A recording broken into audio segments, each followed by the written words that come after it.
কত বড় গুনাহগার ছিল। ওই যুবকটার ইতিহাস খুললে পাওয়া যায় ওই যুবকটা কবরে কাফনের কাপড় চুরি করত, এত বড় গুনার কাজ করত। কি গো, তার গুনাহ কি মাফ হবে? একটু কথা বলেন।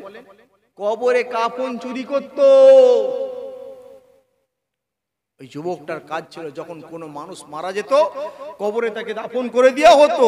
ওই যুবকটার কাজ ছিল রাত্রিবেলা লুকিয়ে লুকিয়ে লুকিয়ে লুকিয়ে চলে গিয়ে ওই যুবকটা আপনার কবরে চলে গিয়ে রাত্রিবেলা লুকিয়ে লুকিয়ে কাফনের কাপড়টা চুরি করে আবার বাজারে বিক্রি করত। এত বড় গুনার কাজ করত। প্যারা নওজওয়ানেরা, বারা তরুণেরা, বাপেরা কান খাড়া করে শুনে রেখে দেন। কিতাবের মধ্যে পাওয়া যায় ওই যুবকটাকে দেখতে পাওয়া যায় যুবকের কাজ ছিল যে ব্যক্তি মারা যেত, মারা যাওয়ার পরেতে ওই যুবকটা ওই ব্যক্তিটার কাফনের কাপড়টা রাত্রিবেলা চলে যেত, চলে গিয়ে কবরের মধ্যে ঢুকে গিয়ে ওই মৃত মানুষটার কাফনের কাপড়টা খুলে নিয়ে ওই যুবকটা আবার আস্তে আস্তে করে বাড়ি চলে আসতো এবং ওই কাফনের কাপড়টাকে আবার নতুন করে বাজারের মধ্যে বিক্রি করত। কত বড় গুনাহগার ছিল ওই যুবকটা। দেখতে পাওয়া যায় একদিন ঘটে গেল এক ঘটনা। ওই যুবকটাকে দেখতে পাওয়া যায় একদিন একটা মহিলা ইন্তেকাল হয়ে গেল। একটা মহিলা মারা গেল। ওই মহিলাটা যখন মারা গেল ওই যুবকটার কানে খবর চলে এলো আজকে নতুন একজন মানুষ মারা গেছে, আজকে নতুন একজন মানুষকে কবরে দাফন করে দেওয়া হয়েছে, আজকে নতুন একজন মানুষকে কবরের মধ্যে রেখে চলে আসা হয়েছে।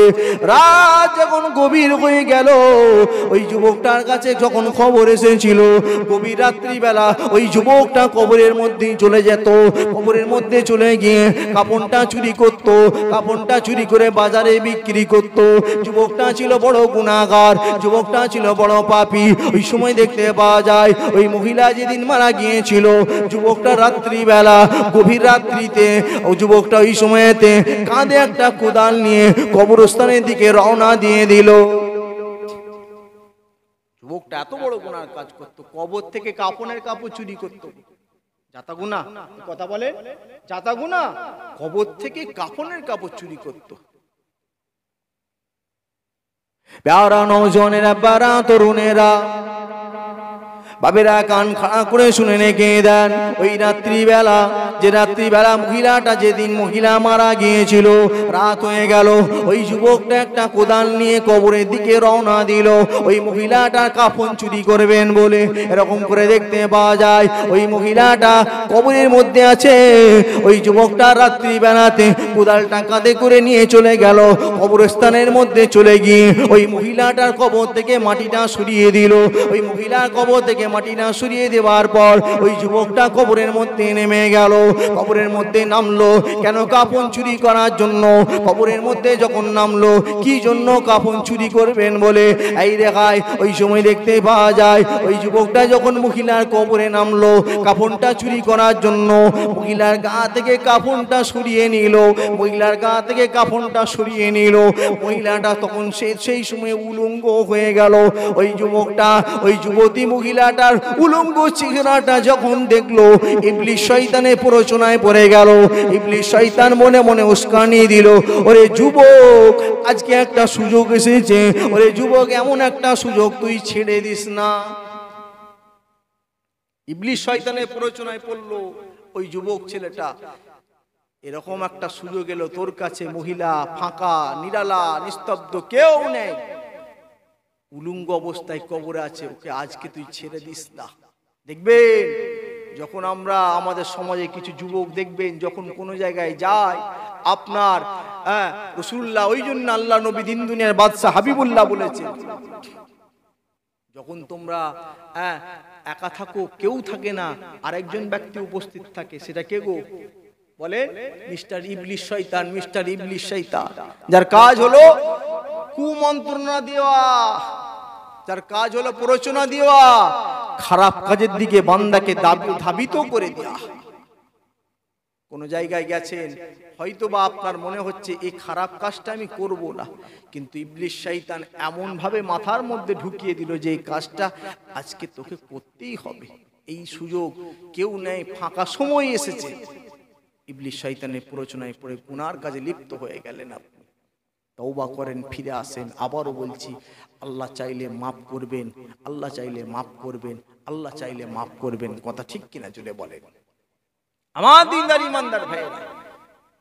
যুবক এত বড় গুনার কাজ করত, কাফনের কাপড় চুরি করত। প্যারা নওজওয়ানেরা, প্যারা তরুণেরা, বাপেরা কান খাড়া করে শুনে রেখে দেন। ওই সময় দেখতে পাওয়া যায় ওই যুবকটা ইবলিস শয়তানের প্ররোচনায় পড়ে গেল। ওই যুবক ছেলেটা ইবলিস শয়তানের প্ররোচনায় পড়ে গিয়ে ওই মহিলাটা, যে মহিলাটা কবরের মধ্যে ফাঁকা ছিল, যে মহিলাটা কবরের মধ্যে উলঙ্গ ছিল, ওই মহিলাটার সঙ্গে ওই যুবক ছেলেটা গুনার কাজ করে ফেললো।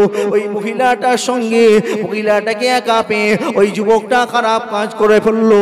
ওই মহিলাটাকে একা পেয়ে ওই যুবকটা ওই সময়েতে আপনার খারাপ কাজ করে ফেললো। খারাপ কাজ যখন করতে লেগেছে, হঠাৎ করে ওই কবর থেকে যেন আওয়াজ আসে। ওই মহিলাটা বলতে লেগেছে, ওরে যুবক, কাল পর্যন্ত তো ছিলাম আমি ভালো। ওরে যুবক, কাল পর্যন্ত তো ছিলাম আমি নেককার। ওরে যুবক, কাল পর্যন্ত ছিলাম আমি সালেহী। ওরে যুবক, আজকে আমি মারা গেলাম, আজকে তুই যুবক আমাকে নাপাক করে দিলি। ওরে যুবক, কাল কিয়ামতের দিনেতে আল্লাহ পাকের দরবারেতে কেমন করে মুখ দেখাবি যুবক? আওয়াজ এলো হঠাৎ করে, কাল পর্যন্ত আমি ছিলাম ভালো, কাল পর্যন্ত আমি ছিলাম নেককার, আজ হঠাৎ করে তুই আজকে আমাকে একা পেয়ে নাপাক করে দিলি। কি করে আল্লাহর কাছে মুখ দেখাবি কিয়ামতের দিন? যুবকটার এই কথাটা ব্রেনের মধ্যে ঢুকে গেল, মনের মধ্যে ঢুকে গেল যে আমি এত বড় গুনাহ করে ফেললাম, কি করে মুখ দেখাবো আল্লাহর কাছে, কিভাবে মুখ দেখাবো আল্লাহর কাছে? এই যুবক ছেলেটা মন খারাপ অবস্থায় বাড়িতে চলে এলেন। যুবক ছেলেটা মনে মনে হতে লাগলো ওই কথাটা। একটা আওয়াজ এলো যে কি করে যুবক তুই আল্লাহর দরবারে মুখ দেখাবি, কেমন করে মুখ দেখাবি? আজকে আমি মহিলা আমার সঙ্গে এত বড় একটা খারাপ কাজ করে ফেললি। নাম্বার ওয়ান, যুবক তো কাপনের কাপড় চুরি করে খারাপ কাজ করে, তার সঙ্গে সঙ্গে আবার ওই মহিলাটার সঙ্গে ব্যভিচার করলো। মহিলাটার সঙ্গে ব্যভিচার করলো, মহিলাটার সঙ্গে খারাপ কাজে লিপ্ত হয়ে গেল, ইবলিস শয়তানের প্ররোচনায় পা দিয়ে। এই যুবকটার মনে মনে হতে লাগলো, অনুশোচনা হতে লাগলো যে আমার গুনাহ কি মাফ হবে? আমার গুনাহ, আমি এত বড় গুনাহ করে ফেলেছি, হয়তোবা আমার গুনাহ মাফ হবে না। যুবকটার মনে মনে হয় আমি যুবক, আমার গুনার মাফ নাই, আমি যুবক, আমার গুনার ক্ষমা নাই, এত বড় আমি গুনার খাতা করে ফেলেছি। প্যারা নওজওয়ানেরা, প্যারা তরুণেরা, বাপেরা কান খাড়া করে শুনে রেখে দেন। ওই যুবকটা সেই সময়েতে আল্লাহ নবী, দয়ার নবী, তিন দুনিয়ার বাদশা হাবিবুল্লাহ খবর পেলেন। ওই যুবকটাকে দেখতে পাওয়া যায়। যুবকটা এই সময়েতে আল্লাহ নবীর দরবারেতে হেঁটে হেঁটে হেঁটে হেঁটে চলে গেলেন। তিন দুনিয়ার বাদশা হাবিবুল্লাহ, সায়েন্সাদের সায়েন্সা, নেতাদের নেতার দরবারে চলে গেলেন। ওই যুবক ছেলেটা আল্লাহ নবীর দরবারে গিয়ে বলেছিল, ইয়া রাসূলুল্লাহ, ইয়া হাবিবাল্লাহ, হুজুর আমি যুবক বড় গুনাহ করে ফেলেছি। ইয়া রাসূলুল্লাহ, ইয়া হাবিবাল্লাহ, হুজুর আমি যুবক এত বড় গুনাহ করে ফেলেছি। হুজুর আমি যুবক, আমার হয়তো গুনাহ মাফ হবে না। আল্লাহ নবী আমার ওই সময় বলেছিল, ওগো যুবক, তুমি কি এমন গুনাহ কাজ করে ফেলেছো যার জন্য তুমি বলছো তোমার জীবনের গুনাহ মাফ হবে না? ওরে যুবক, তুমি কি এমন গুনাহ কাজ করে ফেলেছো? যুবক ওই সময় বলতে লাগে, ইয়া রাসূলুল্লাহ, ইয়া হাবিবাল্লাহ, হুজুর আমি এত বড় গুনাহ করে ফেলেছি, আমার জীবনের গুনাহ মাফ হবে না। ওই সময় আল্লাহ নবী বলেছিল, ওরে যুবক, আল্লাহ পাকের আসমানের থেকেও কি বড়? ওই সময় যুবকটা বলে দিয়েছিল, ইয়া রাসূলুল্লাহ, ইয়া হাবিবাল্লাহ, হুজুর আমি যুবক, আমার মনে মনে হয় আল্লাহ পাকের আসমানের থেকেও বড় গুনাহ আমি যা করে ফেলেছি। আল্লাহ নবী আমার ওই সময় বলে দিয়েছিল, ওরে যুবক, আল্লাহ পাকের জমিনের থেকেও কি বড়? ওরে যুবক, আল্লাহ পাকের জমিনে থেকেও কি বড় তোমার গুনাহ। ওই সময় যুবক ছেলে বলে দিয়েছিল, ইয়া রাসূলুল্লাহ, ইয়া হাবিবাল্লাহ, হুজুর আমি যে গুনাহ কাদা করে ফেলেছি, হুজুর আমার মনে হয় আল্লাহ জমিনে থেকেও বড়। ইয়া রাসূলুল্লাহ, ইয়া হাবিবাল্লাহ, হুজুর আমি যুবক, আমার গুনাহ আল্লাহ পাক মাফ করবেন না, মাফ করবেন না, মাফ করবেন না। আমি এত বড় গুনাহ করে ফেলেছি, আমি যুবক, আমার মনে হয় আল্লাহ পাক আমার গুনাহ মাফ করবে না। ওই সময় নবী আমার বলেছিল, ওরে যুবক, কেমন গুনাহ কাজ তুমি করেছো? আমি যুবক, আমাকে আমি রাসূল, আমাকে একটুখানি খুলে বলো। ওই সময় যুবক বলে দিয়েছিল, ইয়া রাসূলুল্লাহ, ইয়া হাবিবাল্লাহ, হুজুর আমি যুবক পেশায় ছিলাম একজন চোর। ইয়া রাসূলুল্লাহ, ইয়া হাবিবাল্লাহ, হুজুর আমি প্রতিদিন যখন কোনো মানুষ মারা যেত, রাত্রিবেলা চলে গিয়ে তার কবর থেকে কাফনটা চুরি করে নিয়ে রাত্রিবেলা বাড়িতে এসে আবার ওই কাফনটাকে বাজারে বিক্রি করতাম। ইয়া রাসূলুল্লাহ, ইয়া হাবিবাল্লাহ, হুজুর এরকম করে করতেই থাকে, এরকম করে চুরি করতে থাকে। হঠাৎ করে একদিন হয়ে গেল, একজন মহিলা মারা গিয়েছিল। ওই মহিলাটা যখন মারা গিয়েছিল, ওই মহিলারা রাত্রিবেলা আমি কবরে গেলাম কাফনটা চুরি করার জন্য। ওই সময় ইবলিস শয়তানের প্ররোচনায় আমি পড়ে গেলাম। ইবলিস শয়তান মনে মনে উস্কানি দিতে লাগলো, ইয়া রাসূলুল্লাহ, ইয়া হাবিবাল্লাহ, হুজুর ওই সময় আমাকে ইবলিস শয়তান আমাকে উস্কানি দিতে লাগলো। আমার দিনদার ইমানদার ভাইয়েরা, নেককার আল্লাহওয়ালা বাপেরা, দেখতে পাওয়া যায় আমাদের সমাজের কিছু যুবক আছে, আমাদের সমাজের কিছু মানুষ আছে যারা এত মারাত্মক মারাত্মক আপনার অন্যায় কাজ আর খারাপ কাজ করে, এরা ইবলিসকেও টপকে দিয়েছে। ভাই কথা ঠিক কিনা? কথা বলেন। এমন কিছু কাজ করে ফেলে যেন ইবলিসকেও টপকে দিয়েছে। কিতাবের মধ্যে পাওয়া যায়, রিওয়ায়াতে পাওয়া যায়, একজন আল্লাহর ওলি জঙ্গল দিয়ে হেঁটে হেঁটে যাচ্ছিলেন। দেখে আজকে আমরা মানুষ কোন জায়গায় পৌঁছেছি, আজকে আমরা কোন জায়গায় পৌঁছেছি। আল্লাহর একজন ওলি বান্দা আপনার জঙ্গল দিয়ে হেঁটে হেঁটে হেঁটে হেঁটে যাচ্ছিলেন। ওই সময় দেখতে পাওয়া যায় আল্লাহর ওলি বান্দা দেখলেন জঙ্গল দিয়ে যখন হেঁটে হেঁটে যাচ্ছিলেন, একজন মানুষকে দেখতে পেলেন, একদম বিরাট আকৃতির, জঙ্গলের মধ্যে একদম বিরাট আকৃতির শুয়ে আছে। আল্লাহর ওলি বান্দা ওই সময় ওই চেহারা দেখে অবাক হলেন। আল্লাহর ওলি বান্দা ওই সময় বলেছিল, কে তুমি? জঙ্গলের ফাঁকা জায়গায়, নিরালা নিস্তব্ধ জায়গায় তুমি আজকে ফাঁকা জায়গায় ঘুমাচ্ছ, কি ব্যাপার, কে তুমি? আমি কি জানতে পারি? ওই সময় ওই মানুষটা বলেছিল, আনা ইবলিস, আমি হলাম ইবলিস শয়তান। আল্লাহর ওলি অবাক হলেন। আল্লাহর ওলি বলেছিলেন, তুমি তো ইবলিস, তোমার কাজ তো হলো সমাজের মানুষকে খারাপ করা। আজ কি ব্যাপার, তোমাকে যেন দেখছি তুমি যেন আজকে সমাজের মানুষকে খারাপ করা ছেড়ে দিয়ে তুমি জঙ্গলের ফাঁকা জায়গায় এসে চুপ করে শুয়ে আছো, কি ব্যাপার? ইবলিস শয়তান ওই সময় কি বলেছিল জানেন? ইবলিস শয়তান ওই সময় আল্লাহর ওলিকে বলেছিল, মনে দুঃখে আমি ইবলিস, আমি এখানে শুয়ে আছি। আল্লাহর ওলি বান্দা ওই সময় বলেছিলেন, কি মনে দুঃখ তোমার? ইবলিস বলেছিল, আজকে সমাজে কিছু মানুষ আছে, এত তারা খারাপ হয়ে গেছে, এত এরা পাপ করছে, এত এরা খারাপ কাজ করছে, আমি ইবলিস, আমাকে পর্যন্ত এরা টপকে দিয়েছে। আমি ইবলিস, আমাকে পর্যন্ত এরা ছাপিয়ে দিয়েছে। আমি কি প্ররোচনা দেবো? এরা এমন কিছু কাজ করছে, আমি ইবলিস, আমার আর কোনো প্রয়োজন হচ্ছে না। তাই আমি মনের দুঃখে আমি ইবলিস এই জায়গাতে শুয়ে আছি। আমার দিনদার ইমানদার ভাইয়েরা, আমাদের সমাজের কিছু মানুষ আছে না নাই? কথা বলে, কিছু মানুষ আছে না নাই? দেখবেন একদল মানুষ আছে যারা মাদ্রাসা মসজিদ পর্যন্ত ছাড়ে না। মাদ্রাসা মসজিদ পর্যন্ত ছাড়ে না। মসজিদে চাঁদা দেওয়া পয়সা আপনার আল্লাহর ঘরের টাকা, দায়িত্ব আছে মসজিদের টাকা, মসজিদের দায়িত্ব আছে, দেখতে পাওয়া যায় ওই মসজিদের টাকা পর্যন্ত হড়প করে বসে আছে। ভাই কথা ঠিক কিনা জোরে বলে। একদল মানুষ আছে দেখবে যারা কবরস্থান পর্যন্ত বাদ দেয় না, কবরস্থান পর্যন্ত বাদ দেয় না। ওরে বাপ রে বাপ, কি সর্বনাশ! কবরস্থানের জায়গা যেখানে কবর দেওয়া হয়, ওই জায়গা পর্যন্ত ঘিরে বসে আছে, হরপ করে বাড়ি করে বসে আছে। মাপামুপি করে দেখতে পাওয়া যাচ্ছে, খোঁজ নিয়ে দেখতে পাওয়া যাচ্ছে কবরস্থানের উপরে ঘর করে বসে আছে। আবার এখন কিছু মানুষ বেরিয়েছে যারা দেখবেন কবরস্থানে কিছু অংশ বিক্রি করছে। ভাই কথা ঠিক কিনা? কথা ঠিক কিনা জোরে বলেন। নিজের জায়গা বলে আপনার 2 নম্বরই করে রেকর্ড করে নিয়ে ওই কবরস্থানের জায়গা পর্যন্ত বিক্রি করে দিচ্ছে। পরিবর্তন হন। আজকে যদি নাও হতে পারেন কবে হবেন পরিবর্তন? আল্লাহ পাকের হুকুম হলেই তো চলে যেতে হবে। ভাই কথা ঠিক কিনা? কথা ঠিক কিনা জোরে বলেন। আমার দিনদার ইমানদার ভাইরা, নেককার আল্লাহওয়ালা বাপেরা, পরিবর্তন হন, তওবা করেন, ফিরে আসেন। আল্লাহ পাক তওবাকারীকে বড় পছন্দ করেন। একবার জোরে বলেন সুবহানাল্লাহ। আরেকবার জোরে বলেন না সুবহান। একবার দরুদ শরীফ আল্লাহুম্মা।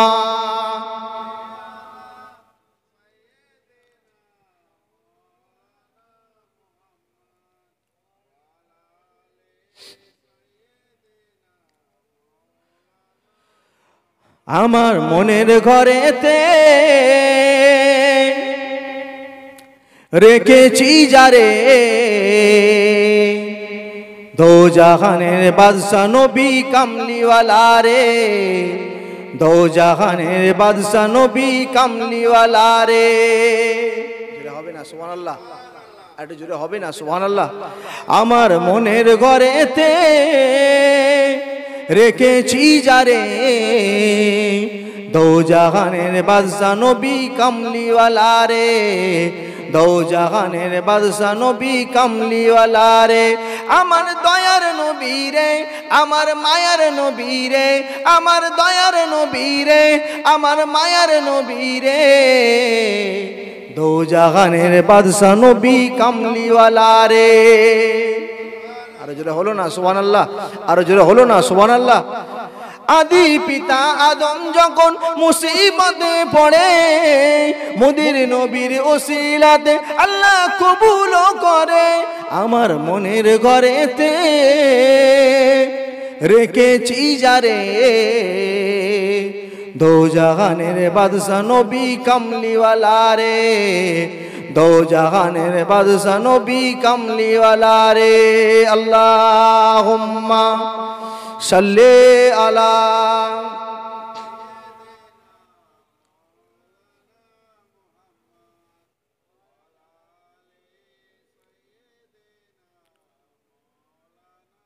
আমার দিনদার ইমানদার ভাইরা, সংক্ষিপ্ত করবো নাকি গো? আপনারা সবাই শুনছেন তো নাকি গো? হ্যাঁ, আপনারা সবাই শুনছেন তো নাকি? কারা কারা শুনছেন না হাত তুলেন তো দেখি একটুখানি। দেখেন কি গো বললাম, কারা কারা শুনছেন না হাত তুলেন তো দেখি। হাত তুলে একাকার, খেয়াল নেই যেন। আর ভালো লাগে না, গভীর রাত্রি অতিক্রম হয়ে গেছে। ভাই কথা ঠিক কিনা? হ্যাঁ, এই সংক্ষিপ্ত করে দেবো। এরপরেও 2জন উলামায়ে হাজরাত এখনো আছে মাশাআল্লাহ। আপনারা সবাই থাকবেন তো নাকি গো? পাশাপাশি আবার একদম পাশে আর একটা জলসা হচ্ছে, তাই তো? হ্যাঁ, এই পাশেই একদম জলসা হচ্ছে, আস্তে আস্তে দেখলাম। আল্লাহ করে দুটো জলসা একই সময়েতে একই দিনে এলাকায় পড়ে গেছে। আমার দিনদার ইমানদার ভাইরা, যাই হোক, যে কথা বলছিলাম, আপনারা যারা আছেন শেষ করে আপনার শেষ দোয়া নিয়ে যাবেন। যে কথা বলতে চাইছিলাম, তওবা করেন, ফিরে আসেন। আল্লাহ চাইলে জীবনের গুনাহ মাফ করবেন। ওই যুবক ছেলেটা, যে যুবক ছেলেটা এত বড় গুনাহ করেছিল, রাসূলুল্লাহর দরবারে গেলেন, হুজুরের দরবারে গেলেন। কি জন্য? যুবক ছেলেটা মনে মনে করেছিল যে যদি আমি এত বড় গুনাহ খাতা করে ফেলেছি, আমার গুনাহ নিশ্চয়ই মাফ হবে না। তথাপিও রাসূলুল্লাহর দরবারে যায়, যদি রাসূলুল্লাহ কোনো একটা রাস্তা দেখিয়ে দেয়। দিন দুনিয়ার বাদশাহ হাবিবুল্লাহর কাছে যায়, আল্লাহ রাসূল যদি কোনো একটা রাস্তা দেখিয়ে দেয়। নবী আমার কেমন নবী ছিল গো! আল্লাহ নবীর দরবারে যখন কেউ এসেছিল, কোন ব্যক্তি কি খালি হাতে ফিরে গিয়েছিল? রাসূলুল্লাহর ইতিহাসে পাওয়া যায়, হুজুরের দরবারেতে যখনই কোনো ব্যক্তি আসতো, আল্লাহ নবী আমার এমন নবী ছিলেন, বেমিসাল নবী ছিলেন আমার। রাসূলুল্লাহর দরবারে কোনো মানুষ এলে কোনোদিন খালি হাতে রাসূল ফেরত দিতেন না। আল্লাহ নবী হুজুরের দেখতে পাওয়া যেত হয়তো বা একটা কামিজ, একটা জামা আছে, হুজুরের দরবারে এসেছে, ইয়া রাসূলুল্লাহ হাবিবাল্লাহ হুজুর, হুজুর পরনে কাপড় নাই, ইয়া রাসূলুল্লাহ হাবিবাল্লাহ হুজুর কিছু দেন। আল্লাহ রাসূল নিজের জুব্বা মুবারক কামিজটাকেও দিয়ে দিতেন। জোরে বলেন সুবহানাল্লাহ। আরে জোরে বলতে পারলেন না সুবহানাল্লাহ? আরো জোরে হলো না সুবহানাল্লাহ? প্যারা নওজওয়ানেরা, বারা তরুণেরা, বাবেরা কান খাড়া করে শুনে রেখে দেন। ওই যুবকটাকে দেখতে পাওয়া যায় আল্লাহ নবী দরবারে বড় আশা করে এসেছে। ওই যুবক ছেলেটা বলতে লাগে, ইয়া রাসূলুল্লাহ, ইয়া হাবিবাল্লাহ, হুজুর, হুজুর আমি যুবক এত বড় গুনাহ করে ফেলেছি, হুজুর আমার গুনাহ হয়তো আল্লাহ মাফ করবে না। আল্লাহ নবী আমার ওই সময় বলে দিয়েছিল, ওরে যুবক তুমি কি এমন গুনাহ কাদা করে ফেলেছো? ওরে যুবক তুমি আমি রাসূলুল্লাহ আমাকে একটুখানি বলো। ওই সময় যুবকটা বলতে লজ্জা করছেন, আর যুবকটা বলছেন, ইয়া রাসূলুল্লাহ, ইয়া হাবিবাল্লাহ, হুজুর, হুজুর আমি এত বড় গুনাহ কাদা করে ফেলেছি, হুজুর আমার গুনাহ হয়তো আল্লাহ মাফ করবে না।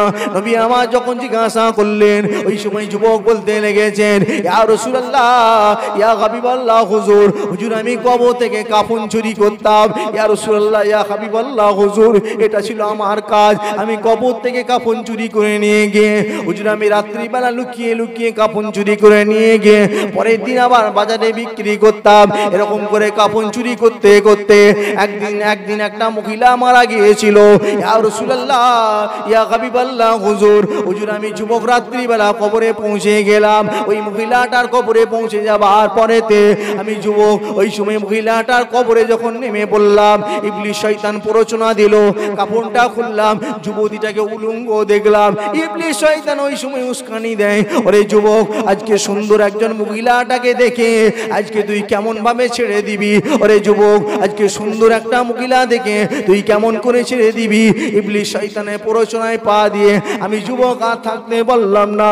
আমি যুবক ওই মহিলাটার সঙ্গে খারাপ কাজ করে ফেললাম, ওই মহিলাটার সঙ্গে জিনা করে ফেললাম। হঠাৎ করে কবর থেকে আওয়াজ এলো, কে যেন বলতে লেগেছে, যেন ওই মহিলা বলতে লেগেছে, ওরে যুবক কাল পর্যন্ত তো ছিলাম আমি ভালো, আজকে তুই আমাকে নাপাক করে দিলি। ওরে যুবক কাল কিয়ামতের দিনে আল্লাহ দরবারে যুবক তুই কেমন ভাবে মুখ দেখাবি?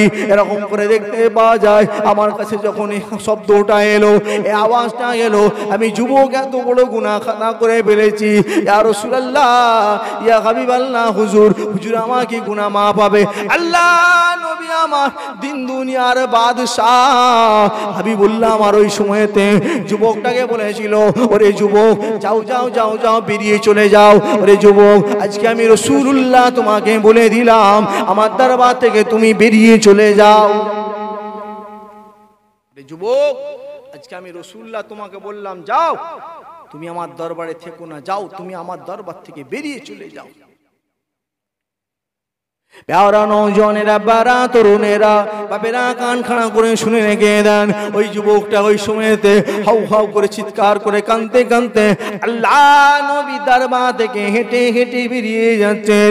এমন অবস্থায় জিবরিল মারফত আমার আল্লাহ পাক রাসূলুল্লাহকে পেগাম দিলেন, আমার আল্লাহ পাক রাসূলুল্লাহকে খবর দিলেন, আল্লাহ পাক রাসূলুল্লাহকে পেগাম দিলেন, আল্লাহ পাক আমার নবীকে খবর দিলেন। জিবরিল ফেরেশতা এসে আল্লাহ নবীকে বলতে লাগলেন, ইয়া রাসূলুল্লাহ, ইয়া হাবিবাল্লাহ, হুজুর, হুজুর ওই যুবকটা হুজুর জীবনে বড় গুনাহ খাতা করে ফেলেছে, তথাপিও আল্লাহর রহমত থেকে নিরাশ হয়নি, আল্লাহর দরবারে মাফি চেয়েছে।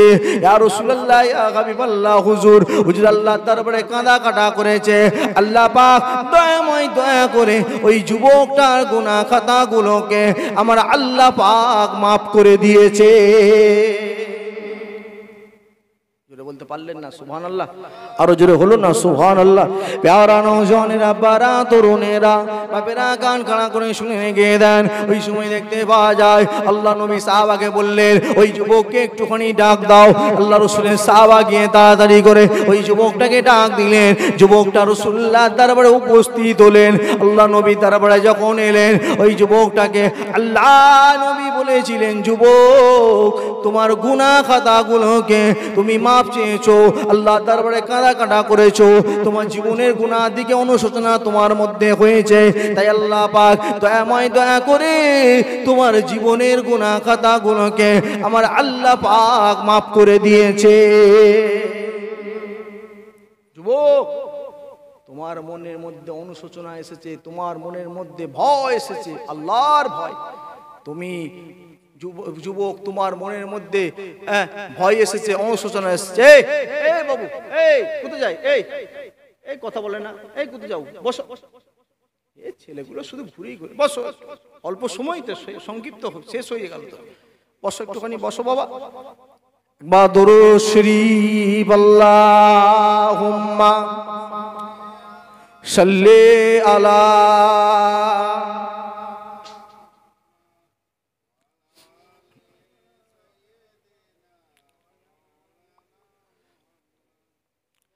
सल्ले अला सल्ले अला सारा भुवन आज निराला सल्ले अला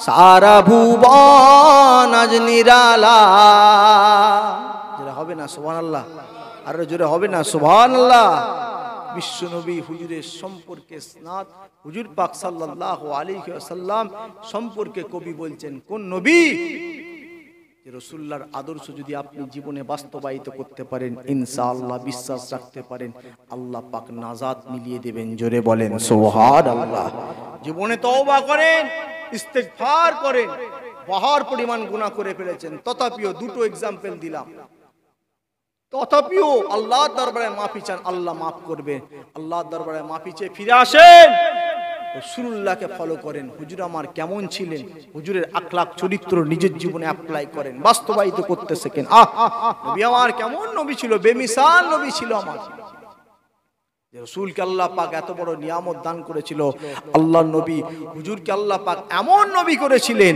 যে রাসূলুল্লাহকে আল্লাহ পাক এমন পাওয়ার দিয়েছিল যে রাসূলুল্লাহ আসমানের উপরের দিকেও যতটা দেখতে পেতেন জমিনের নিচের দিকেও ততটা পরিমাণে দেখতে পেতেন জোরে বলেন সুবহানাল্লাহ আর একটু জোরে বলতে পারলেন না সুবহানাল্লাহ আল্লাহ পাক আমার রাসূলকে দিন দুনিয়ার বাদশা হাবিবুল্লাহ হুজুরকে এত বড় পাওয়ার দিয়েছিল রাসূলুল্লাহ আপনার সামনের দিকে যতটা দেখতে পেতেন পেছনের দিকেও ততটা দেখতে পেতেন জোরে বলেন সুবহানাল্লাহ এই রাসূলকে ভালো করে রাসূলের জীবনে বাস্তবায়িত করতে শেখেন তওবা করেছেন ফিরে এসে রাসূলুল্লাহকে আঁকড়ে ধরেন ইনশাআল্লাহ দেখবেন আল্লাহ পাক আপনার কামিয়াবি চরম শিখরে আল্লাহ আপনাকে পৌঁছে দেবেন রাসূল আমাদের এমন নবী ছিল হুজুর আমার সকাল থেকে উঠে রাত্রি পর্যন্ত কিভাবে চলেছেন রাসূলুল্লাহর আখলাক চরিত্র ব্যবহার কেমন ছিল যে জীবনে অ্যাপ্লাই করতে শেখেন তবেই তো হলেন আপনি প্রকৃত মুসলমান নামধারী মুসলমান হলে হবে না কামধারী মুসলমান হতে হবে নবীকে ভালোবাসতে হবে নবীকে প্যার করতে হবে নবী ছাড়া কি নাজাতের রাস্তা আছে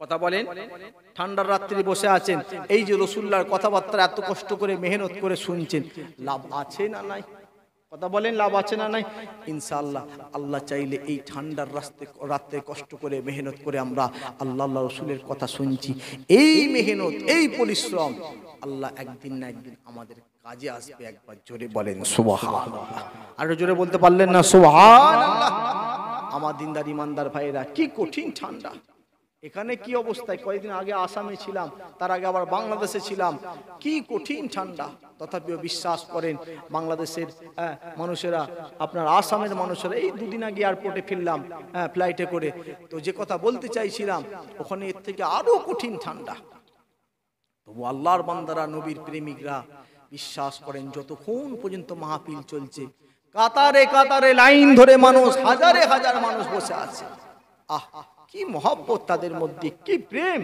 রাসূলুল্লাহর কথাবার্তা যখন বলা হয় ওই মাহফিলগুলোতে আশিকগুলো সব ঝরঝর করে কাঁদতে লেগেছে ঝরঝর করে কাঁদতে থাকে নবীর কথা শুনলে নবীর প্রেমিকরা পাগল ভাই কথা ঠিক কিনা জোরে বলেন এটাই তো প্রকৃতপক্ষে ভালোবাসা নামধারী ভালোবাসলে হবে না কামধারী ভালোবাসতে হবে ততক্ষণ পর্যন্ত আপনি পরিপূর্ণ ঈমানদার হতে পারবেন না যতক্ষণ না পর্যন্ত আপনি সমস্ত কিছু থেকে রাসূলুল্লাহকে বেশি ভালোবাসতে পারেন নবী বলছেন আমাকে সবথেকে বেশি যে ভালোবাসতে পারলো সমস্ত কিছু থেকে তখন পরিপূর্ণ ঈমানদার হলো জোরে বলেন সুবহানাল্লাহ সংক্ষিপ্ত করব রাসূল আমার কেমন নবী ছিল একটুখানি শুনেন এই বলবো তো নাকি গো কথা বলেন বলবো তো নাকি রাসূল আমার কেমন নবী ছিল প্যারা নওজওয়ানেরা বারা তরুণেরা বাবেরা কান খাড়া করে শুনে গিয়ে দেন আল্লাহ নবীকে আল্লাহ বা কেমন নবী করে বানিয়েছিল গো কিতাবের মধ্যে পাওয়া যায় আল্লাহ নবী দিন দুনিয়ার বাদশা হাবিবুল্লাহ হুজুর আমার একদিন নামাজ পড়াতে দাঁড়ালেন। আল্লাহ নবীর পিছনে আল্লাহ রাসূলের সাহাবারা নবীর পিছনে নবীকে ইমাম হিসাবে মেনে নিয়ে আল্লাহ নবীর পিছনে নামাজি হালতে দাঁড়িয়ে গেলেন। নবী আমার কেমন নবী ছিলেন দেখেন গো, আল্লাহ নবীকে আল্লাহ পাক কেমন নবী করে বানিয়েছিলেন। আল্লাহ নবী আমার ওই সময়তে আল্লাহ রাসূলের পিছনে যে সমস্ত সাহাবারা ছিল, হঠাৎ করে একজন সাহাবার নাম ধরে বলল, ওগো আমার সাহাবা, তোমার কাপড়টা গাঁটের নিচে নেমে গেছে। ওগো আমার সাহাবা, তুমি ওই কাপড়টাকে গাঁটের উপরে তুলে নাও এবং নামাজি হালতে দাঁড়িয়ে যাও। রাসূল ছিলেন ইমামতি অবস্থায়, ইমাম হুজুর আমার ইমামতি অবস্থায় ছিলেন, ইমাম নামাজ পড়াচ্ছেন। মুখটা সামনের দিকে আছে না পেছন দিকে? কথা বলেন। সামনের দিকে। যারা মুক্তাদি রাসূলকে অনুসরণ করছে, হুজুরকে, সাহাবারা, তারা কোন দিকে আছে? রাসূলুল্লাহর পিছন দিকে আছে। সাহাবা ওই সময় অবাক হলেন যে আল্লাহ নবী তো সামনের দিকে আছে, হুজুরের চেহারা সামনের দিকে আছে, কিন্তু আমি পেছন দিকে আছি, আমার অথচ পায়ের নিচে গাঁটের কাপড়টা নেমে গেল কিভাবে? রাসূলুল্লাহ বলে দিলেন। সাহাবা অবাক হয়ে গেলেন। দেখতে পাওয়া যায় আজও সমাজের কিছু যুবক ছেলে আছে আমার, এই যুবক ভাইরা এমন করে মুরব্বী বাপ চাচেরাও আছে, কিছু আপনার দেখবেন অহংকার বশত গাঁটের নিচে কাপড় নামিয়ে এরা কিছু পরে। ভাই কথা ঠিক কিনা জোরে বলেন। লানত এদের প্রতি, আল্লাহ লানত। অহংকার বশত গাঁটের নিচে কাপড় পরবেন না।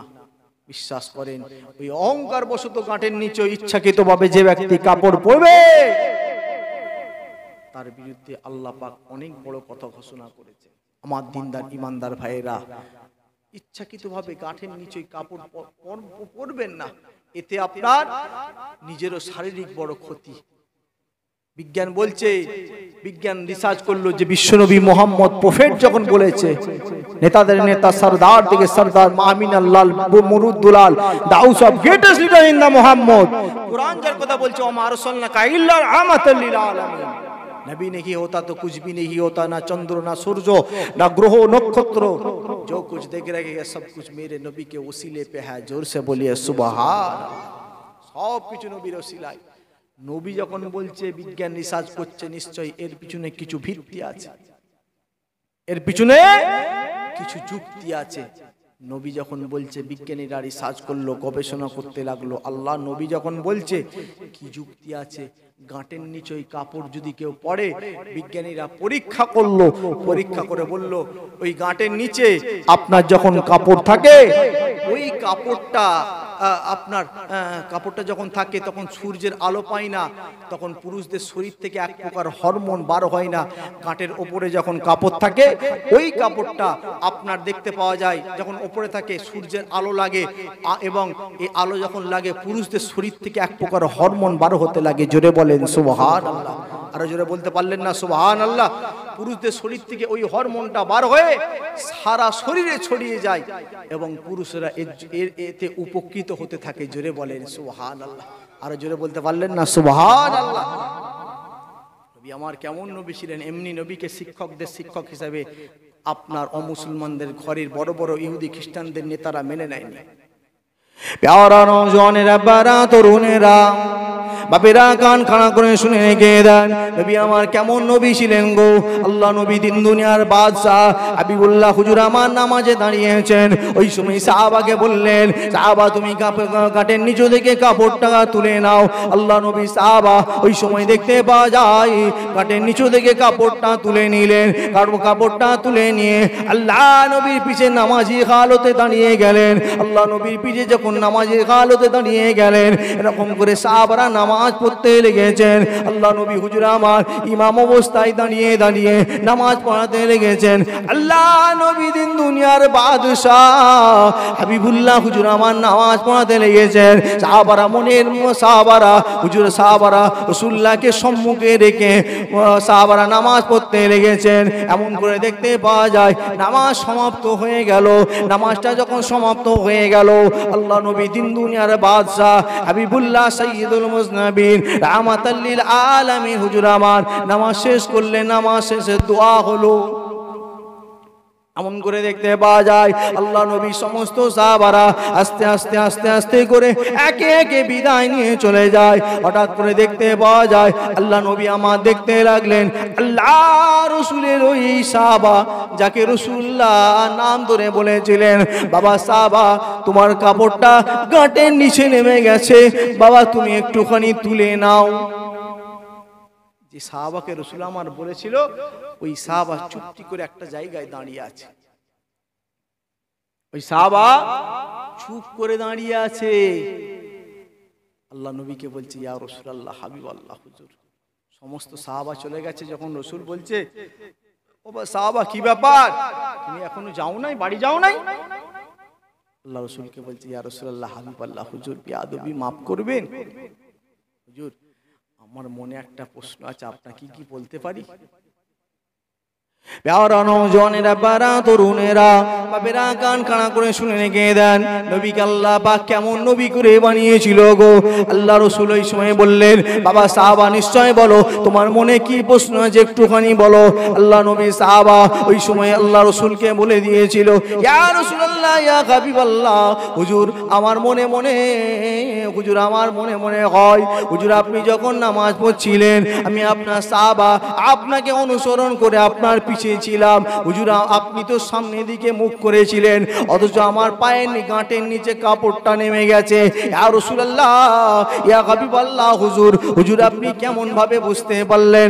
আল্লাহ নবী আমার দিন দুনিয়ার বাদশাহ হাবিবুল্লাহ হুজুর আমার ওই সময় বলেছিল বাবা সাহাবা শুনে রেখে দাও, জেনে রেখে দাও, আমি রাসূলুল্লাহ আমাকে আল্লাহ পাক আসমানের দিকে যতটা দেখতে পাওয়ায়, আমি রাসূলুল্লাহ আল্লাহ পাক আমাকে জমিনে ততটা দেখতে পাওয়ায়। বাবা সাহাবা শুনে রেখে দাও, জেনে রেখে দাও, আমি রাসূলুল্লাহ আল্লাহ পাক আমাকে সামনের দিকে যতটা দেখতে পাওয়ায়, আমি রাসূলুল্লাহ আল্লাহ পাক আমাকে পেছন দিকে ততটাই দেখতে পাওয়ায়। বলতে পারলেন না সুবহানাল্লাহ? আরো জোরে হলো না সুবহানাল্লাহ? নবী আমার কেমন নবী ছিলেন গো। আল্লাহ রসুলের কথা বলা হয় যদি রাত অতিক্রম হয়ে যাবে তথাপি রসুল্লাহর আলোচনা শুনে মন ভরবে না। রসুল আমার এমনই রসুল ছিলেন ভাই, কথা ঠিক কিনা জোরে বলেন? নবী আমার দিন দুনিয়ার বাদশাহ হাবিবুল্লাহকে এইরকম নবী করে আল্লাহ পাক পৃথিবীতে পাঠিয়েছিলেন, বেমিসাল নবী আমার। রসুল্লাহকে ফলো করেন, রসুলকে মানেন, রসুলের জীবনে নিজের জীবনে অ্যাপ্লাই করতে চেষ্টা করেন, ইনশাআল্লাহ ইনশাআল্লাহ আল্লাহ চাইলে নাজাতের জারিয়া করে দেবেন। একবার জোরে বলেন সুবহানাল্লাহ। একবার দুরূদ শরীফ আল্লাহুম্মা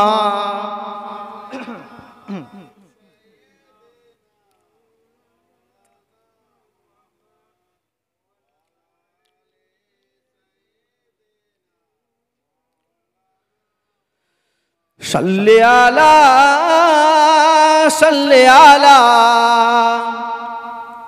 সারা ভুবন আজ নিরালা, সাল্লি আলা সাল্লি আলা সারা ভুবন আজ নিরালা। মিমের পেটে আলিফ নাচে, মিমের পেটে আলিফ নাচে, নবী কামলিওয়ালা, সাল্লি আলা সাল্লি আলা সারা ভুবন আজ নিরালা। হবে না সুবহানাল্লাহ? আরে জোরে হলো না সুবহানাল্লাহ? সাল্লি আলা সাল্লি আলা সারা ভুবন আজ নিরালা। সত্যের ডাক দিতে নবী এলো, শয়তানের মুখ হলো কালো। সত্যের ডাক দিতে নবী এলো, শয়তানের মুখ হলো কালো। মিমের পেটে আলিফ নাচ, নবী কামলিওয়ালা। হবে না সুবহানাল্লাহ? আরে জোরে হলো না সুবহানাল্লাহ? সাল্লি আলা সাল্লি আলা সারা ভুবন আজ নিরালা। আল্লাহুম্মা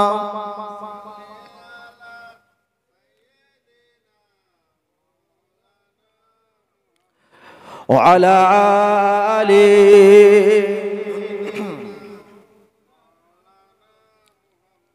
আমার দিনদার ইমানদার ভাই, নিকার আল্লাহওয়ালা বাপেরা নবীকে মানেন, রসুলকে ফলো করেন।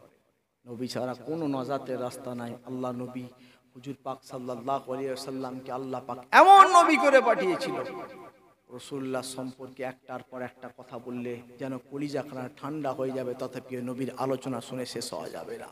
আল্লাহ রসুলকে আল্লাহ পাক কেমন নবী করে পাঠিয়েছিল, রাহমাতুল লিল আলামিন নবী করে পাঠিয়েছিল আল্লাহ পাক, আমাদের নবী দিন দুনিয়ার বাদশা। জিজ্ঞাসা আপনাদের কাছে, আচ্ছা বলেন তো দেখি, রসুলকে আল্লাহ পাক শুধু কি মানব জাতির জন্য রহমত করেছিল? একটু কথা বলেন। আল্লাহ নবীকে শুধুমাত্র আল্লাহ পাক কি মানব জাতির জন্য রহমত স্বরূপ পাঠিয়েছিল? জি না, আল্লাহ পাক আমাদের নবী দিন দুনিয়ার বাদশা হাবিবুল্লাহকে 18,000 মখলুকাতের জন্য রহমত করে বানিয়েছিল। জোরে বলেন সুবহানাল্লাহ। আরো জোরে বলতে পারলেন না সুবহানাল্লাহ? নবীকে কেমন নবী করে পাঠিয়েছিল কিতাবের মধ্যে পাওয়া যায়। আল্লাহ নবী একবার জঙ্গল দিয়ে হেঁটে হেঁটে যাচ্ছে, দেখে নবীকে কেমন নবী হিসাবে আল্লাহ বানিয়েছিল, কেমন রসুল ছিলেন আমাদের।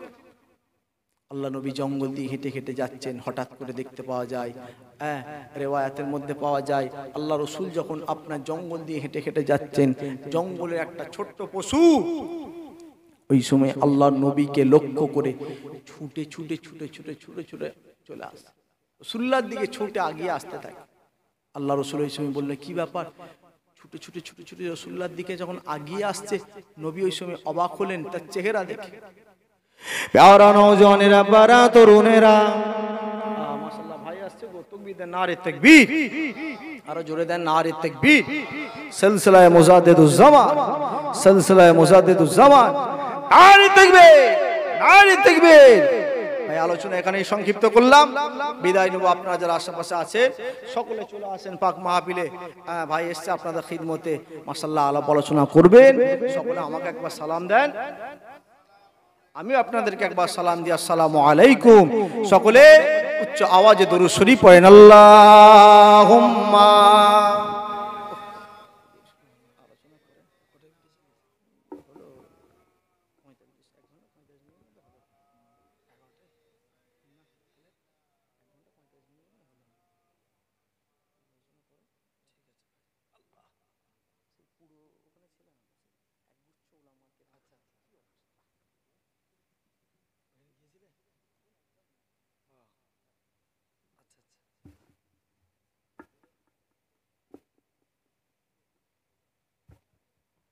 আসসালামু আলাইকুম।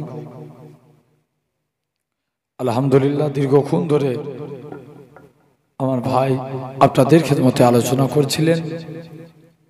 এখন আমি গুনাহগার মোহাম্মদ আবুল বাশার পিনগর শরীফ থেকে আপনাদের খেদমতে এসে হাজিরা হয়েছি।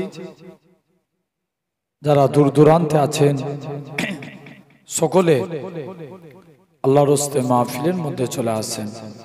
লাইভ চলে না তো? আউযু বিল্লাহি মিনাশ শাইতানির রাজিম।